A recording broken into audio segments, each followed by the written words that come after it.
Televisora Andina de Mérida presenta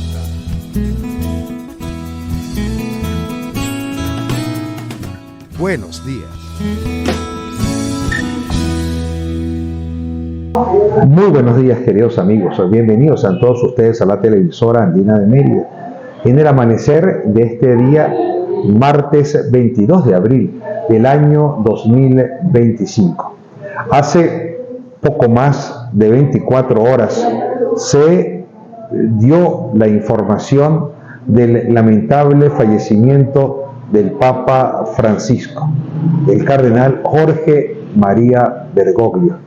Había ingresado, como lo he dicho, el 14 de febrero a la Policlínica Gemelli por un padecimiento pulmonar.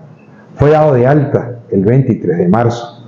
Posteriormente a ello, de manera directa e incluso de manera tangencial, participó en los actos de la Semana Mayor y apareció por última vez en público el pasado día domingo de Resurrección, en la Basílica de San Pedro, allí en la plaza, y giró en el papamóvil, saludando a la multitud que lo aclamaba y se hizo presente para escuchar la oración que le dirige a los ciudadanos de Roma y al mundo, Orbi et Urbi. Y posteriormente a ello recibió en la residencia de Santa Marta, donde habitaba, al vicepresidente de los Estados Unidos de Norteamérica, J.D. Vance. De manera que, sorpresivamente, en la madrugada de ayer lunes, hora de Roma, falleció. Los análisis han indicado que se trató de un derrame cerebral hemorrágico. Y además se cumple su testamento, que fue escrito el 22 de enero, el día de San Pedro y San Pablo, del año 2022, y en el cual pide que lo inhumen, que lo entierren en un lateral de la Basílica de Santa María la Mayor, y que coloquen una lápida que diga Franciscus de la Santísima Trinidad. Más nada. Ese testamento ha dicho que se esforzó de manera importante los últimos años, el último periodo de su vida, en procurar la paz y la fraternidad.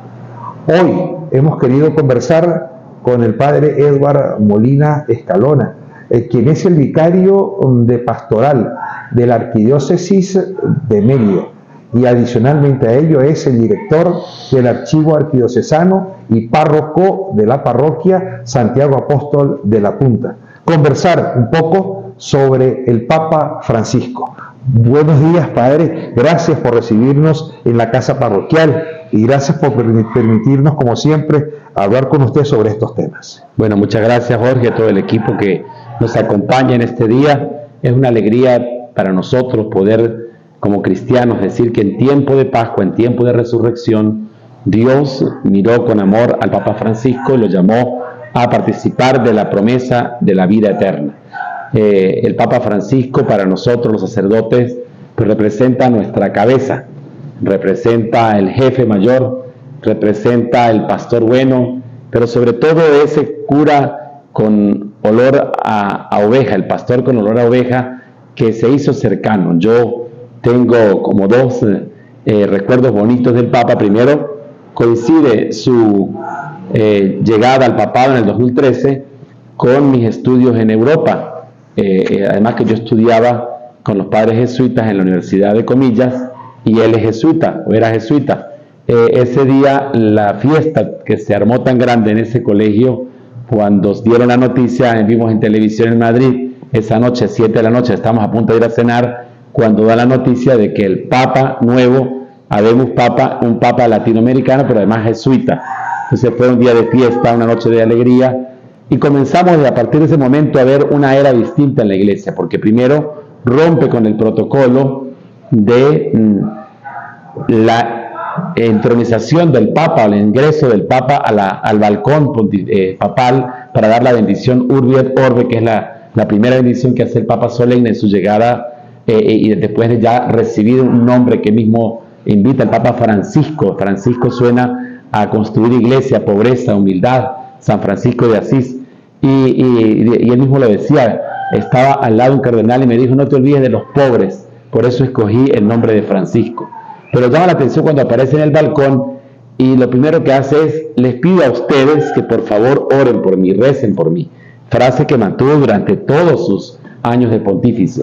Pero además inclina la cabeza y le pide a los que están congregados en la Plaza San Pedro y a los que seguíamos por televisión que le diéramos a él la bendición. O sea, algo que jamás había pasado, y esto marcó unas palabras claves en su pontificado que se han hecho carne, materia viva, piel en la pastoral, que se llama la cercanía, el ser samaritano, el Papa en las periferias, el Papa en las orillas, el Papa de los pobres, de los descartados, como él lo dice, el Papa cercano.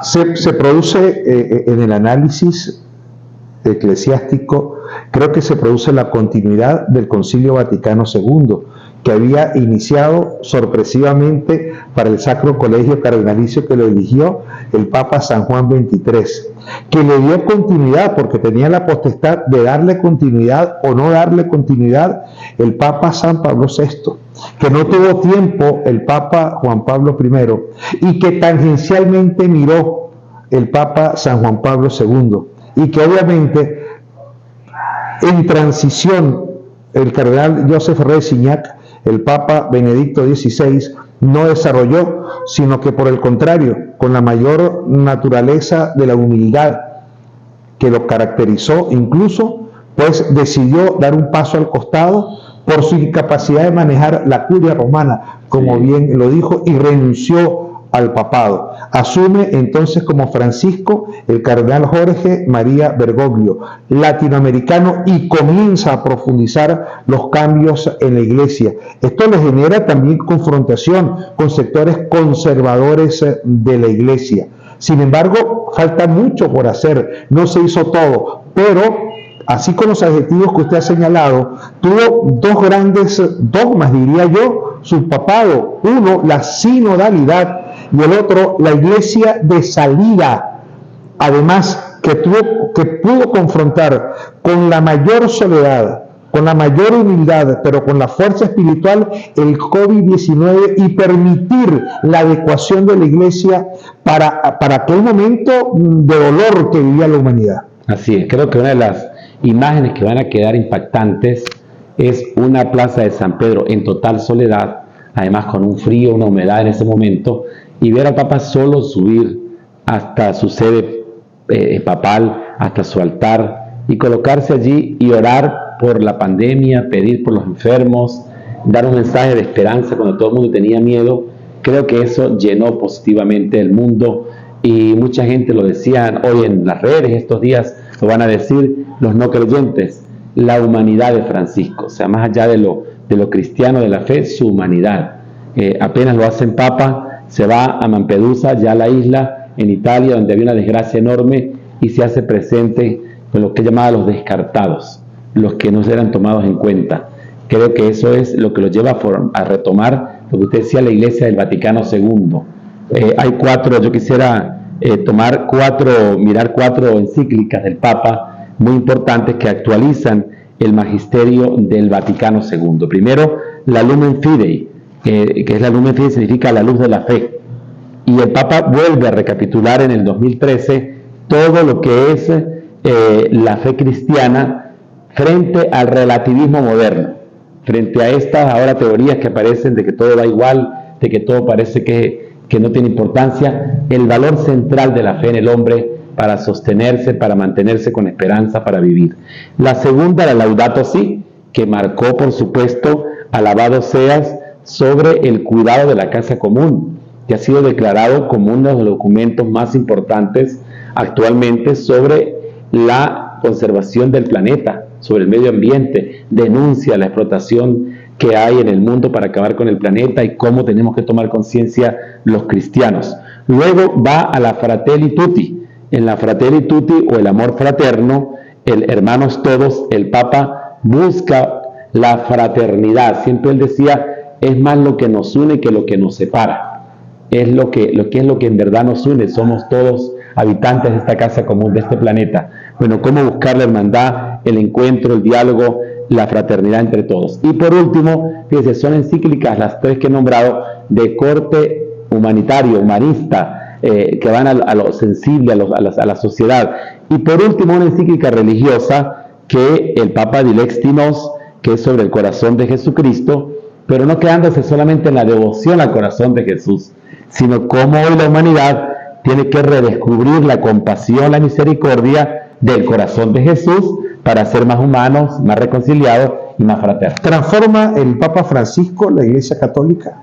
Por supuesto que sí, creo que hay un antes y un después en la historia de Francisco. Va a quedar esa palabra, el antes y el después del Francisco, porque hace la Iglesia actualizarla, yo lo comparo con Juan 23, que abría las ventanas de la Iglesia para que entre aire fresco. Abrió ventanas y por supuesto tuvo la dicha de haber tenido como su antecesor a Benedicto, quien le deja una sólida teología, actualiza la teología en la Iglesia, y lo que hace es ponerla en práctica. O sea, vamos a encarnarla, vamos a hacerla cuerpo, vamos a hacer que se dé en el mundo, se actualice esa Iglesia viva, la Iglesia en salida, la Iglesia que caminamos juntos, la Iglesia que no es solo el cura, la monja, los catequistas, sino todos los bautizados tomar conciencia de construir Iglesia en cualquier ambiente, en cualquier espacio. Eso se está haciendo en este momento porque la Iglesia no se detiene. Así es, creo que ese lema tan bonito que se ha tomado del Papa Francisco, la parroquia comunidad de comunidades,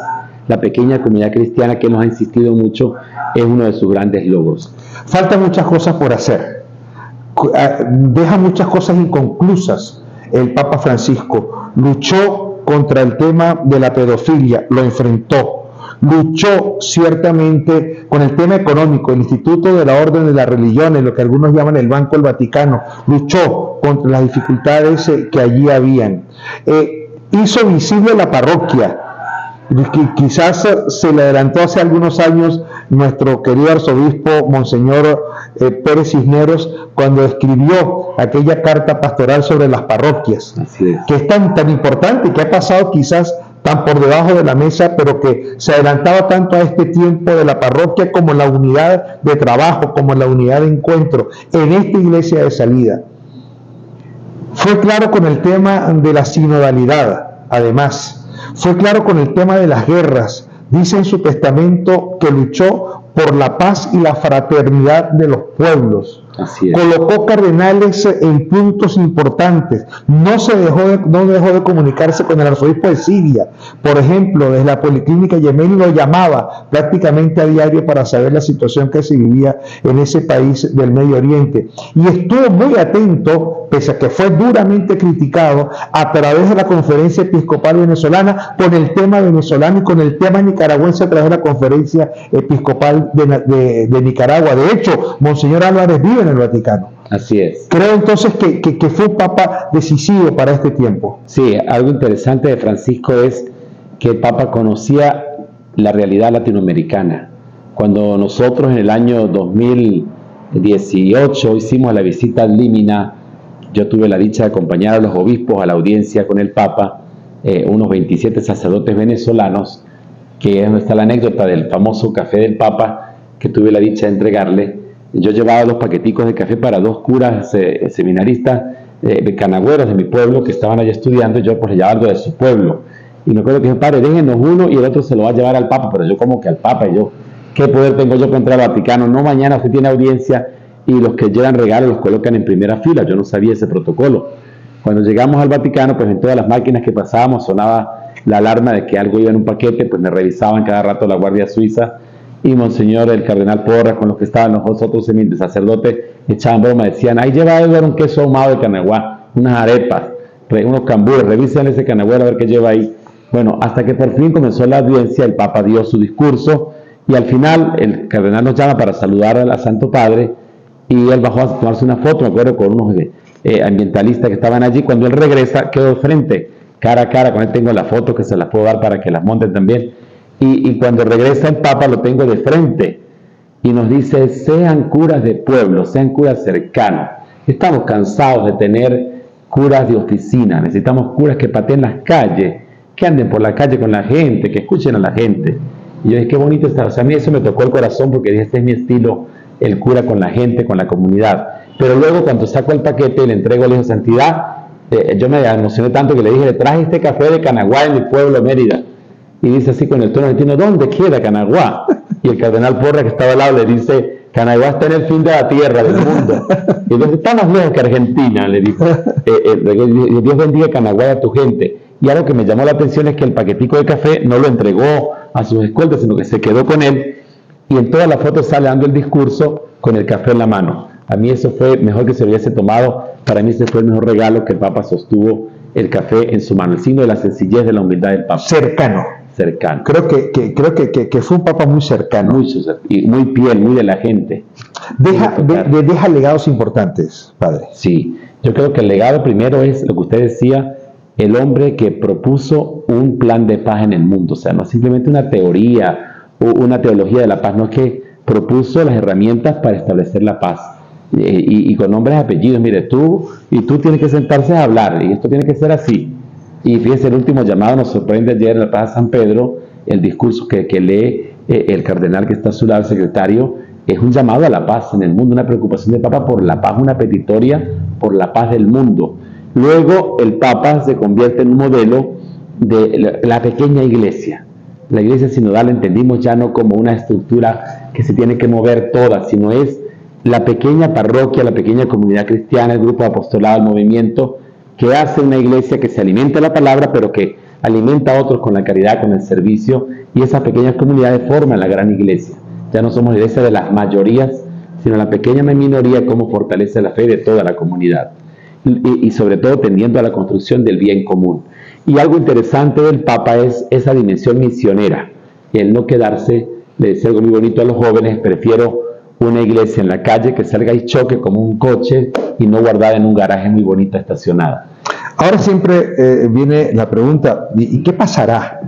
Porque los próximos días son días, yo no creo que los próximos días, además, yo creo que viene dándose un debate dentro de la iglesia sobre qué va a pasar después del Papa Francisco. Y más que nombres, porque hay un dicho del Vaticano que funciona muy bien en estos casos, que dice, quien entra papa al cónclave, sale cardenal. Es decir, quien entra papabilis, quien entra como favorito, sale como cardenal. No hay favorito. Es una decisión que está en manos del Espíritu Santo. Pero en este caso hay un elemento que llama poderosamente la atención. Y el elemento que llama la atención es que los últimos cardenales creados, porque el Papa ha renovado prácticamente todo el Sacro Colegio Cardenalicio, los últimos cardenales creados son de la periferia. No son de las metrópolis, son de la periferia. Cuando crea al cardenal Porras Cardoso, crea al arzobispo de Mérida, no al de Caracas. Eso llama mucho la atención. Habitualmente se crea el arzobispo de Caracas. Y así se crean muchos cardenales de la periferia. Por tanto, los que no tenían voz, ahora tienen voz y van a tener el poder de tomar decisiones dentro del cónclave, en primer lugar. En segundo lugar, se va a elegir un papa conservador que confronte los cambios que ha hecho el Papa Francisco, o se le va a dar continuidad a la política del Papa Francisco. Yo creo que estos son elementos bien importantes. Y en tercer lugar, la mayoría del cónclave, que son cardenales italianos, van a votar por un papa italiano o van a votar por un papa extranjero, en el entendido que Karol Wojtyla nació en Wadowice, en Polonia, que en el entendido que Benedicto XVI es alemán, y en el entendido que el Papa Francisco, Jorge María Bergoglio, es argentino.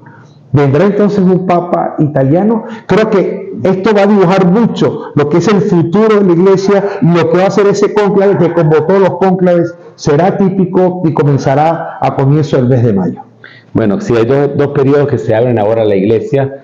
El primero es el protocolo eclesiástico o papal funerario, que el Papa redujo a 3 estaciones. Antes eran 5 estaciones, ahora se redujeron a 3. Por ejemplo, una primera es recién muerto, en la noche del mismo día del fallecimiento, es el reconocimiento del cadáver y la destrucción del anillo papal. El anillo papal, el anillo pescador, es el significado del poder con el que sella, y el cardenal Kiev, que es estadounidense, el camarlengo, asume llamémoslo así, el papado, el poder en el buen sentido de la palabra, que se encargará de llevar las funciones mínimas del Vaticano, pero sobre todo preparar los actos funerales y preparar el cónclave del Papa.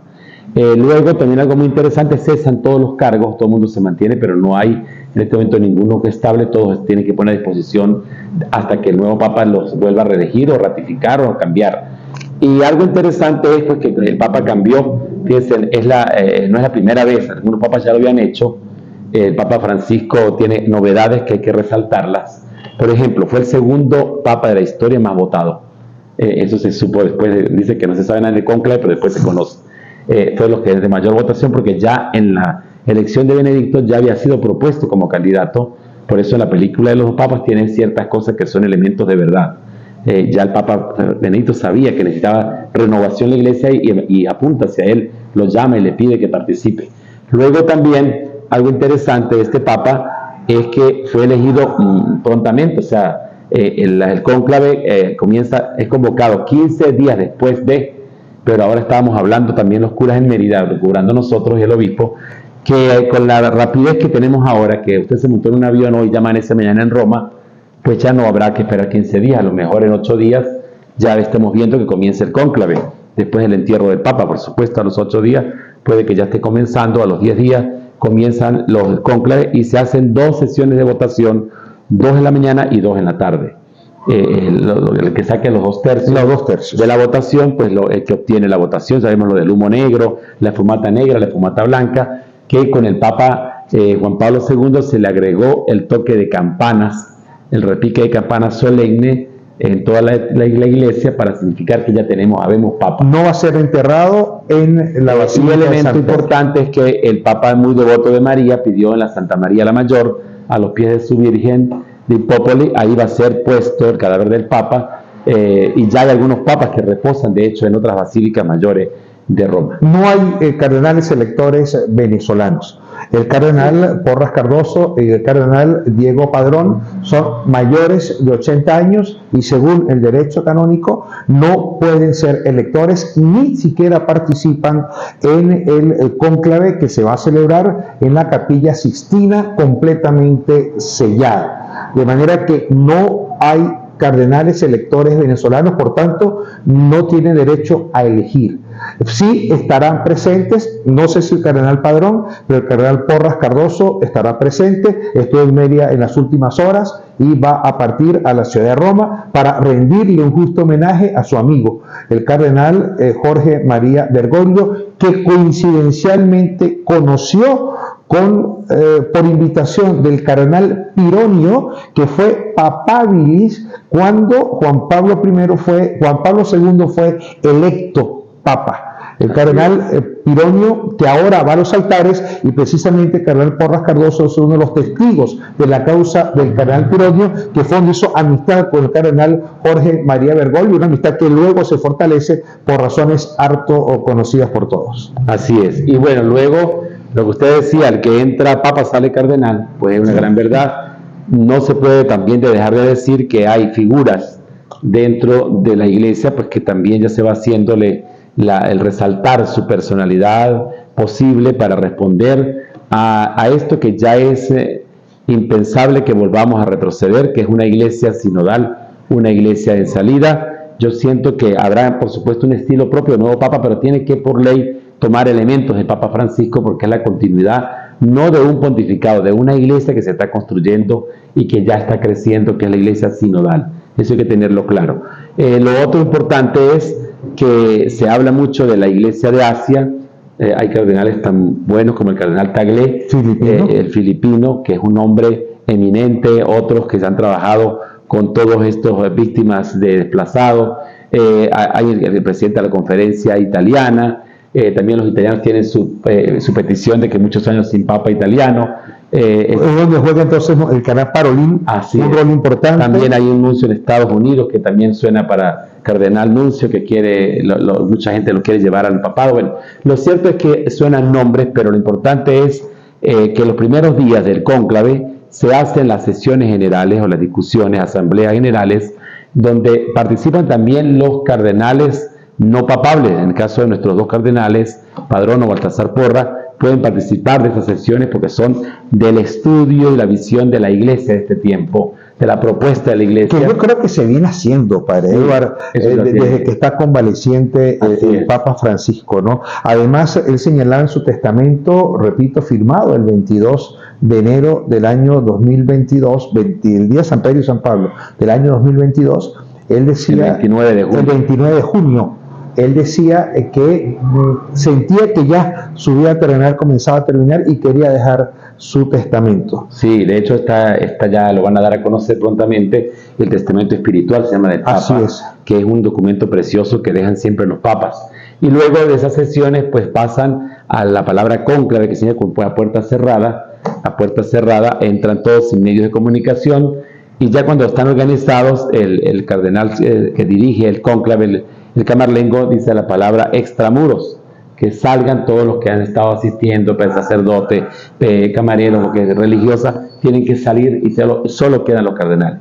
En la Edad Media pasó algo muy curioso, que la elección de un papa duró casi 3 meses, fue la más larga de la historia, hasta el punto que tuvieron que dejar de pasarles comida a los cardenales, y cuando comenzaron a pasar hambre, eligieron el Papa inmediatamente. Esperamos que no pase eso ahora. Hay muchas historias sobre este tema. Lo bonito es que esa es la gracia de la Iglesia. Así es. Y la gracia de la Iglesia es tener estas posibilidades donde finalmente creemos que bajo la custodia del Espíritu Santo se nombrará al nuevo sumo pontífice, que será presentado en el balcón que se encuentra en el frontis de la Basílica de San Pedro, y desde allí pues el carmalengo pues dirá Habemus Papam y presentará al nuevo cardenal y el nombre que ha asumido. Previo pues a él se le consulta en el cónclave si desea aceptar la decisión del cónclave, y hay 3 sotanas blancas, X, M y S, M y L, de acuerdo a 3 tallas, para que él asuma la que es, y un mayordomo pues lo ayuda a vestirse en la sacristía de la Capilla Sixtina. La llama la Capilla de las Lágrimas, porque ahí dice que los papas lloran antes de salir, que lloran pues primero pues de la emoción, me imagino yo, y también de saber la carga que van a llevar encima, e irse en la Capilla de las Lágrimas, donde es revestido el Papa para salir. ¿Habrá continuidad a la labor del Papa Francisco? Yo creo que debe haber, no vamos a decir un 100%, porque cada Papa tiene su propio estilo y las realidades del mundo, aunque parezcan iguales, nunca son iguales, nunca son las mismas. Los desafíos de la Iglesia, a lo mejor habrán cosas que corregir, que enmendar, pero cosas que continuar y darle fuerza, que el Papa con mucho amor sembró como una semilla de evangelio viva. Se suspende la canonización de Carlos Acutis, que iba a ser dentro de 4 días, y se cree que se van a congregar las canonizaciones junto a la de San José Gregorio Hernández y a la Madre Rendiles. Serán otras canonizaciones. Recuerden que ya están firmados los decretos para ser canonizados, y ese es uno de los grandes regalos que nos ha dejado el Papa Francisco a la feligresía venezolana. Sí. Además, fiel creyente de San José Gregorio Hernández, al igual que el propio cardenal Parolin, que dicen fue curado de un cáncer de próstata por San José Gregorio Hernández. Sí, llama la atención que el Papa, una de las cátedras de estudio de la ciencia en la Universidad Gregoriana de Roma, el Papa Francisco pidió que llevara el nombre la cátedra de José Gregorio Hernández. Creo que es interesante ver que el conocimiento profundo que tiene o que tenía el Papa Francisco sobre la vida y la obra de nuestro primer santo médico venezolano. También a nivel de Mérida se suspendieron los jubileos, para que sepamos, los jubileos que teníamos pautados para estos fines de semana siguientes, por ejemplo el jubileo de Maús, la Misericordia, pues dados los actos fúnebres que vamos a tener, se hace un funeral solemne en la declaración de la muerte del Papa en la tarde en la catedral, y luego se seguirán las misas novenario en todas las parroquias, repique de campanas todos los días a mediodía hasta el día del sepelio del Papa, que se repica durante todo el día, cada hora las campanas. Pues la Iglesia entra en un duelo, llamémoslo así, pero también pues de la esperanza cristiana nos anima a saber que tenemos un santo intercesor en el cielo. Gracias, Padre. Muy bien. Qué interesante la conversación con el padre Edward Molina en esta mañana de Buenos Días por la televisora Andina de Mérida. Nosotros vamos a los compromisos comerciales y a la vuelta hacemos contacto directo con Roma para conocer los detalles a esta hora de lo que está sucediendo en el Vaticano, cuando avanzan pues los preparativos para la exhumación, para el sepelio del Papa Francisco, que reiteramos, será en la Basílica Santa María la Mayor, en un costado, al lado de los paulinos, ha dicho de manera específica. Allí colocarán solo una lápida que diga Franciscus, de la Santísima Trinidad. Es lo que ha pedido el Papa Francisco. Ya se ha destruido el anillo papal, como nos decía el padre Edward. Allí estaba el nombre del Papa, era el sello que marcaba pues la importancia, la oficialidad de las correspondencias de todos los documentos emitidos por su santidad. De manera que compromisos comerciales a la vuelta, el contacto directo con la ciudad de Roma a esta hora de la mañana. Buenos días. Seguimos en esta mañana de Buenos Días por la televisora Andina de Mérida y ya hacemos contacto con Giancarlos González directamente desde Italia. Giancarlos, muy buenos días. Gracias por aceptar esta invitación.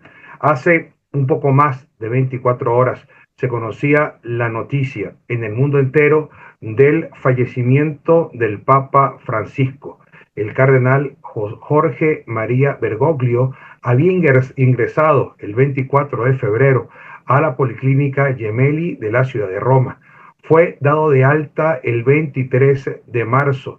Estuvo en un reposo, salió en algunos momentos, saludó a la multitud y se hizo presente el pasado domingo de resurrección en la oración a los ciudadanos de la ciudad de Roma y en la oración al mundo, haciendo un llamado a la paz. Se le notaba agotado, pero nadie podía pensar que en menos de 24 horas de esa su aparición pública y luego en lo que sería su última reunión con un alto funcionario público como fue el vicepresidente de los Estados Unidos en la propia residencia Santa Marta, falleciera. Ha fallecido el Papa Francisco. Buenos días, Giancarlos. Buenos días, Jorge. Pues ha sido la noticia más importante en las últimas horas. Una noticia que involucra al mundo en general, independientemente del mundo católico. El Papa Francisco, no solamente como líder católico, sino también como un hombre de paz. El Papa Francisco, su pontificado se caracterizó por ser un hombre de paz, por ser un hombre que buscaba la igualdad, un hombre que defendió los derechos de los migrantes, un hombre que defendió al medio ambiente, un hombre que se puso el hábito franciscano para su pontificado y que, como decían algunos amigos, murió con las botas puestas, quiso estar activo hasta el último momento, hasta horas antes de su muerte pudimos ver ese saludo final en la Plaza de San Pedro el domingo de Pascua. Jorge, yo quiero compartirte, si me lo permites, el testamento del Papa. Yo tengo conmigo el testamento del Papa porque así la gente va a poder comprender muchas cosas que están sucediendo desde ayer. ¿Sí? La gente va a poder comprender por qué se están haciendo las cosas en cierta forma de manera diferente a como se hizo, por ejemplo, con el último Papa, que fue el Papa en ejercicio, el Papa Juan Pablo II. Dime, Jorge. Pero había cambiado también porque había existido una transformación a esta metodología el pasado mes de noviembre del año 24 por la propia petición del Papa y además había solicitado que fuera inhumado en la Basílica Santa María la Mayor, donde precisamente al salir de la Policlínica Gemelli fue a darle gracias a la Virgen en ese espacio. Mira, Jorge, son dos cosas muy importantes. Una, ese cambio en el rito o en los honores que se le rinden al sumo pontífice a partir de este momento. Pero otra cosa es diferente, es el testamento que él pidió, que fue algo muy particular, y aquí lo tengo y quisiera, si me lo permite, compartir algunas líneas de esto, ¿no? Se ha publicado el documento redactado por Jorge Mario Bergoglio en Santa Marta el 29 de junio de 2022. Esto desde el año 2022, ¿sí? dice el Papa, pido que mi tumba se prepare en el nicho de la nave lateral entre la Capilla Paulina y la Capilla Sforza de la Basílica de Santa María la Mayor. La tumba debe estar enterrada, sencilla, sin decoración particular y con una sola inscripción: Franciscus. En el nombre de la Santísima Trinidad. Amén. Sintiendo que se acerca el fin de mi vida terrena y con viva esperanza en la vida eterna, deseo expresar mi voluntad solo respecto al lugar de mi sepultura. Siempre he confiado mi vida y mi ministerio sacerdotal y episcopal a la Madre de nuestro Señor, María Santísima. Por eso pido que mis restos mortales descansen en espera del día de la resurrección en la Basílica Papal de Santa María la Mayor. Deseo que mi último viaje terrenal concluya precisamente en este antiguo santuario mariano, donde fui a orar al inicio y al final de cada viaje apostólico para confiar con confianza mis intenciones a la Madre Inmaculada y agradecerle su cuidado dócil y maternal. Y concluye el Papa: solicito que mi sepulcro sea preparado en el nicho de la nave lateral entre la Capilla Paulina, como ya le he dicho. Al final el Papa dice, los gastos, fíjense que pensó hasta en los gastos, esto es una cosa inédita, dice, los gastos de la preparación de mi entierro serán cubiertos por la suma del benefactor que he dispuesto que sea trasladada a la Basílica Papal de Santa María la Mayor y de la cual he dado instrucciones oportunas a Monseñor Rolandas Mácrica, comisionado extraordinario del capítulo liberiano, y termina, que el Señor dé la recompensa merecida a quienes me han amado y seguirán orando por mí. Ofrecí al Señor el sufrimiento que hizo presente en la última parte de mi vida por la paz en el mundo y la fraternidad entre los pueblos. Santa Marta, 29 de junio del año 2022, Francisco. Fíjate la última frase, Jorge. Por la paz en el mundo y la fraternidad entre los pueblos. Esto es una cosa muy bonita. Fue su lucha.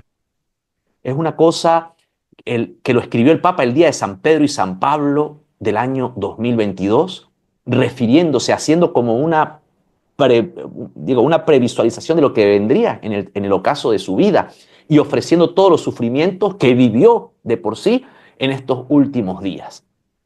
Fue el Papa Francisco un papa que le dio continuidad a los postulados del Concilio Vaticano II de San Juan XXIII, que siguió San Pablo VI, que no tuvo tiempo de seguir Juan Pablo I y que tangencialmente los tocó San Juan Pablo II. Pero le tocó a el Papa Francisco afrontar cambios trascendentales en la Iglesia. Hoy no se puede hablar de una Iglesia dividida, se puede hablar de una Iglesia unida pese a las adversidades que le tocó vivir al propio Papa Francisco. Creo que su iglesia de salida, la sinodalidad, el caminar juntos, pues logró ciertamente transformar a la iglesia de este tiempo y enfrentarlas a las dificultades propias de este tiempo. No sé cómo ves tú el culminar de esta etapa. No se habla de un papa de transición, como lo fue Resignac en relación con Karol Wojtyla. Se habla de un papa que marcó una profunda diferencia a lo que se había vivido antes de Benedicto XVI. Mire, el Papa Francisco vino a ejecutar cambios importantes dentro de la Iglesia. Y eso nosotros lo hemos visto durante todo el pontificado desde el año 2013. El hecho de haber comenzado por escoger el nombre de Francisco, ningún papa en la historia de la Iglesia había escogido este nombre en honor a San Francisco de Asís. Todo su pontificado estuvo relacionado desde esa sencillez en la fraternidad. Cuando vemos las encíclicas, Laudato Si, cuando vemos la encíclica Fratelli Tutti, sobre todo estas dos encíclicas nos hablan de un papa que viene a transformar muchas cosas dentro de la iglesia. Pero Jorge, hay una cosa que también hay que ser objetivo. Muchas cosas se quedaron, muchas cosas no fueron, digamos, materializadas del todo, porque justamente esa resistencia de la que tú haces referencia o esas diferencias que pueden haber dentro de la iglesia, en cierto modo impidieron muchos de los cambios que el Papa quería hacer. Hubo cambios que sí se materializaron, por ejemplo, la participación de las mujeres en muchas cosas, al menos dentro de la Santa Sede. Hoy en día la gobernadora del Vaticano es una mujer. El Papa Francisco abrió ese camino para las mujeres. Algunos esperaban, como todos, que comenzase a haber ministerio sacerdotal ejecutado por mujeres. El Papa no llegó hasta ahí. Cuando se habló de temas tan delicados como el de la pedofilia, el Papa fue muy tajante y fue muy claro en denunciar y en hacer justicia ante aquellas atrocidades que cometieron algunos miembros de la Iglesia. Con respecto a los escándalos económicos que se pudieron haber presentado en el IOR, en el Instituto de Economía del Vaticano, el Papa marcó una posición bien seria y bien fundamental en eso. Hubo cosas que nosotros, sobre todo el pueblo venezolano, Jorge, tal vez hubiésemos deseado, sobre todo por los temas políticos. El Papa Francisco fue muy, digamos, muy equilibrado en su posición política, en su posición, digamos, de ejecutar una sentencia o un llamado en temas políticos, no solamente en Venezuela, en muchísimos conflictos en el mundo. Pero te atajo un poco porque lo hicieron las conferencias episcopales. La conferencia episcopal de Nicaragua se enfrentó a Daniel Ortega y la conferencia episcopal venezolana ha dejado muy claro lo que ha sido la actitud de la iglesia ante la complejidad política, social y moral que se vive en nuestro país. Entonces, el Papa eso también lo ha permitido y ha permitido que sean sus obispos en esa iglesia de salida la que se enfrenten a esa realidad. Mire, Jorge, el Papa Francisco logró eso que tú estás diciendo. Él dejó la vocería de todos estos aspectos a quienes podían hablar de manera más objetiva, que son los obispos que viven en esos países. En Venezuela lo vimos, en Nicaragua, como tú mismo lo estás diciendo, Monseñor Álvarez está aquí. Es decir, hay muchas cosas que el Papa Francisco, y hay una realidad que me la comentaba en algún momento el propio cardenal Baltasar Porras. Él me decía, si el Papa enfrenta y confronta todas estas cosas, muchas de las obras de la iglesia, muchas de las cosas que se hacen en los lugares a veces donde hay tanta necesidad, se complicaría de manera muchísimo mayor. Y son cosas que nosotros sabemos que han sucedido en algunas latitudes. Pero el Papa Francisco en su pontificado nos deja muchos regalos, sobre todo desde la cercanía. Un papa que ha sido cercano, un papa que visitó muchos países en dificultad, un papa de oración. Fue un papa que hizo oración, al igual como veíamos siempre al Papa Juan Pablo II, el Papa Ratzinger ya en sus tiempos ya de pensión. Fue un papa que se dedicó muchísimo a la oración a pesar de todos los conflictos. Y hay una cosa que le tocó vivir a este papa, Jorge, que fue el COVID, el periodo del COVID. El Papa Francisco jugó un papel fundamental. La iglesia, el Papa, su presencia de oración, su presencia de acompañar a las familias que sufren, pues creo que jugó un papel muy importante. Ahora, la iglesia, y te interrumpo por el tema del COVID, porque algunos analistas han señalado en las últimas horas como un momento de clímax en el papado de Francisco, aquella oración del COVID, aquel hombre solo, caminando en la soledad, ante el Cristo para pedirle de corazón que protegiera al mundo ante aquella vicisitud que se vivía en el marco de aquella pandemia tan terrible.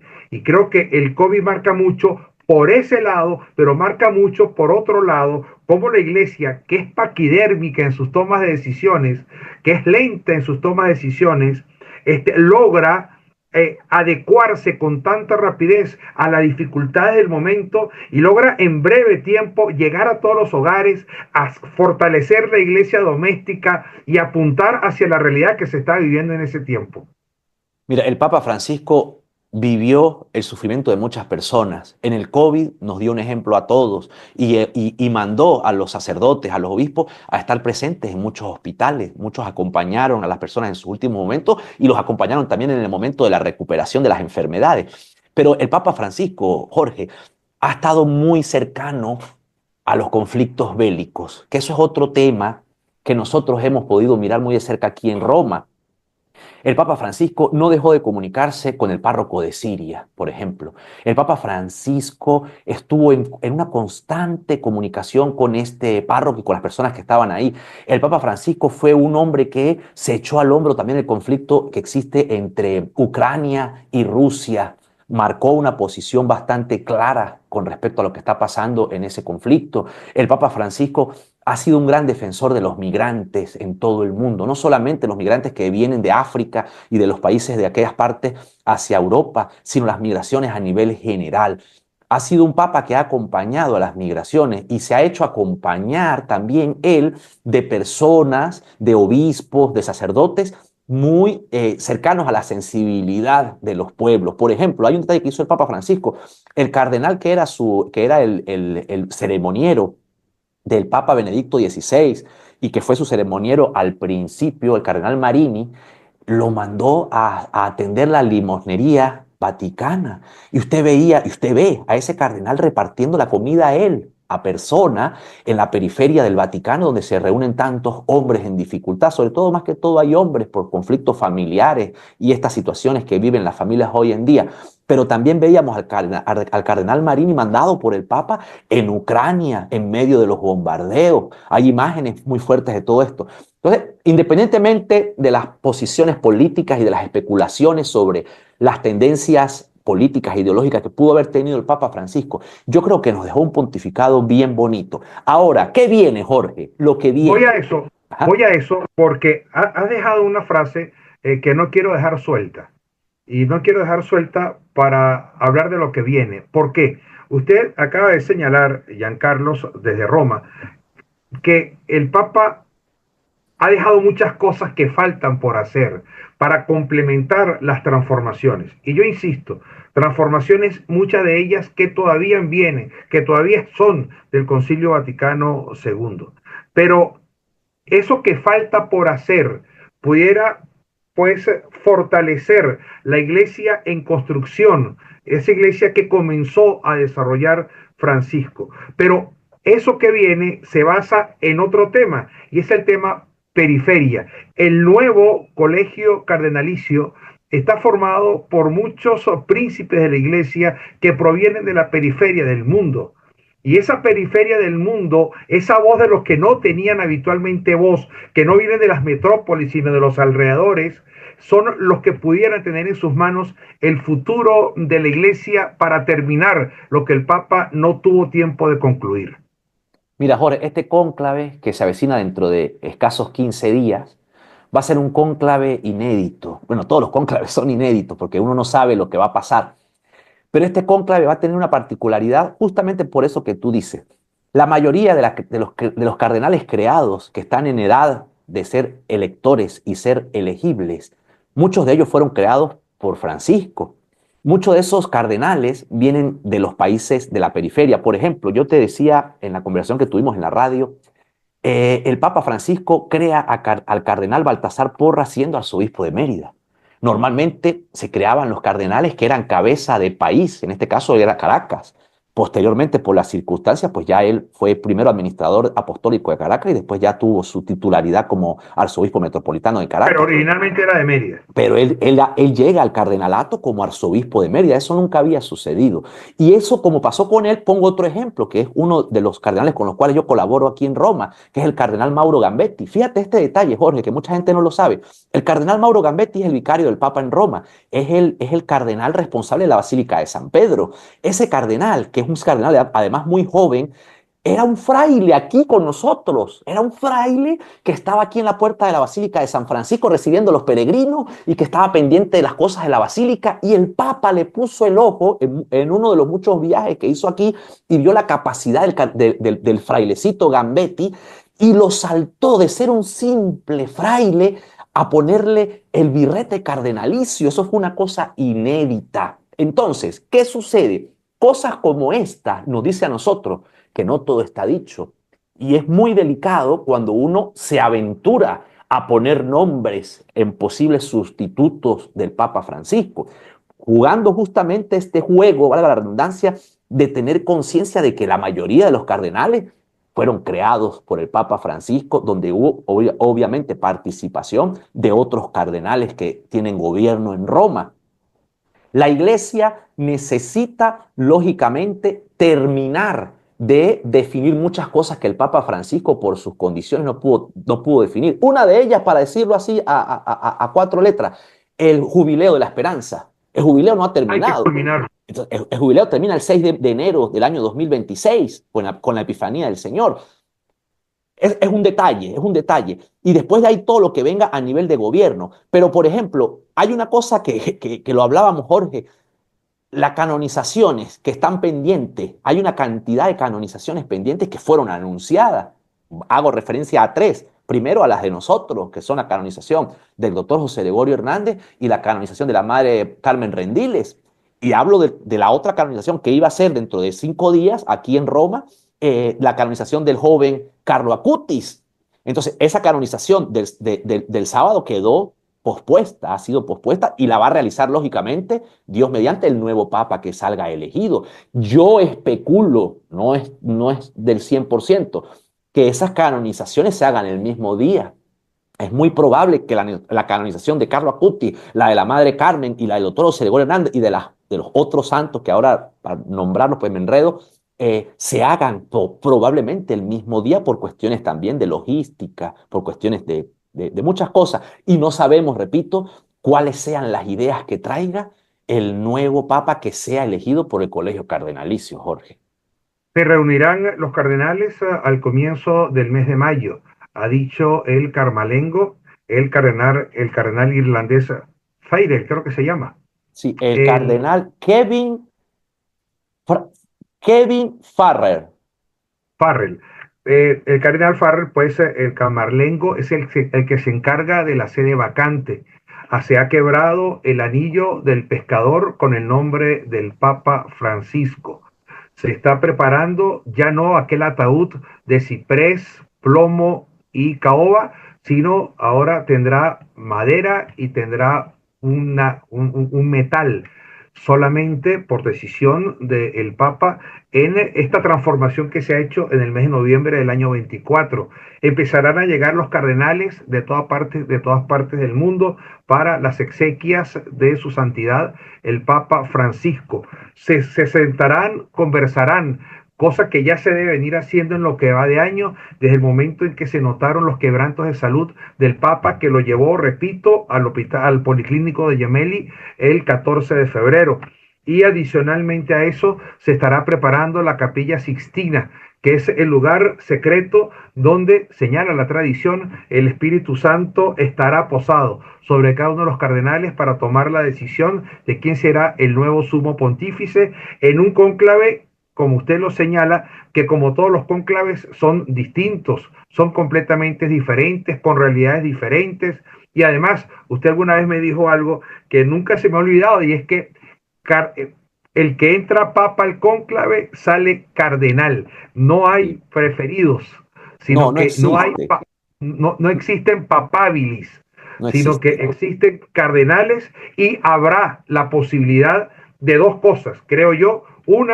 Una tendencia conservadora que se imponga, o seguir la tendencia de transformación del Papa Francisco. Y en segundo lugar, un Papa que sea italiano, y harán fuerza los cardenales italianos y europeos, o un Papa que no sea italiano, que es la mayoría de los nombrados y creados en los últimos tiempos. Creo que son las dos tendencias, las cuatro tendencias sobre las cuales se pudiera observar algo en este cónclave. Palabras finales, Giancarlo. Mira, Jorge, tengo que decirte una cosa, que como hay muchos cardenales en la periferia, tengo que decir también que todavía los cardenales italianos son mayoría.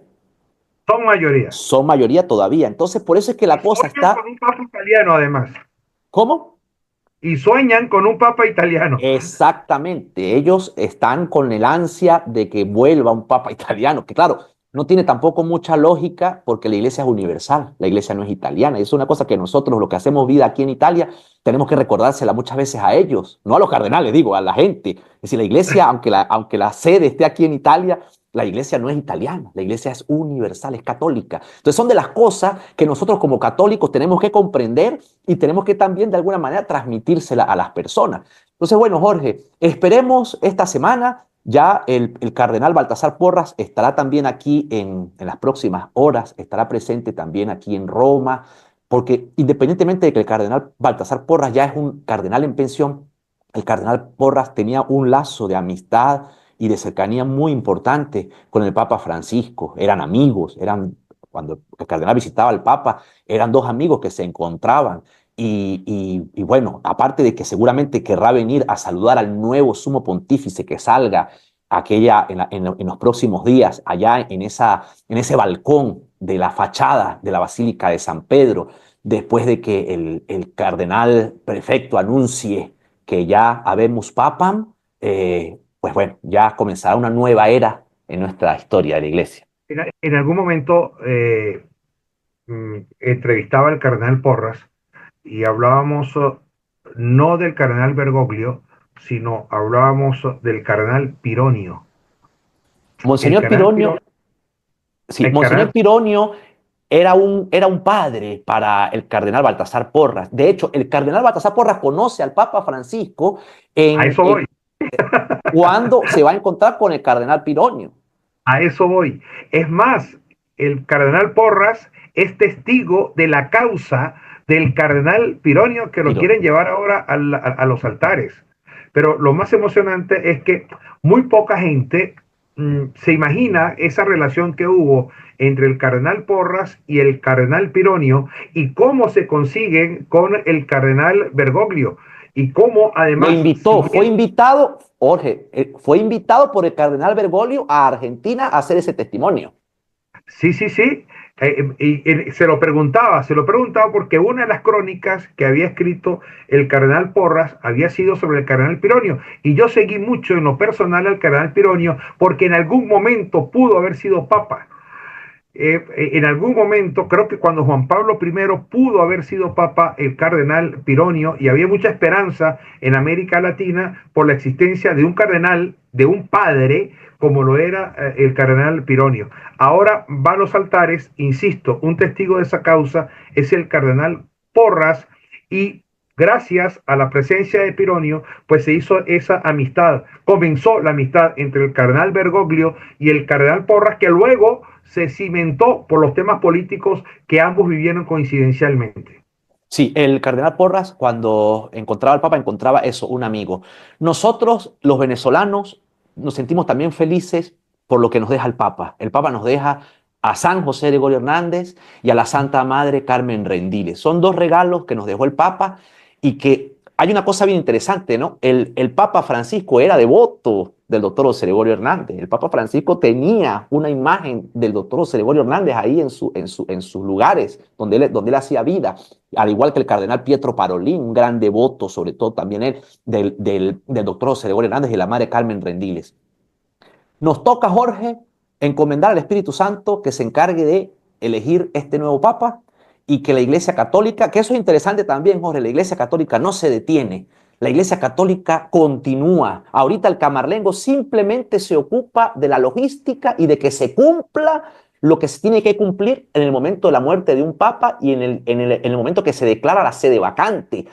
Pero es el colegio cardenalicio quien sigue presente como los apóstoles, custodiando a la Santa Madre Iglesia Católica. Qué bueno, muchísimas gracias a Giancarlo González, directamente desde la ciudad de Roma, a esta hora de la mañana, por la televisora Andina de Mérida. Nosotros seguimos con más. Gracias, Jorge. Televisora Andina de Mérida presentó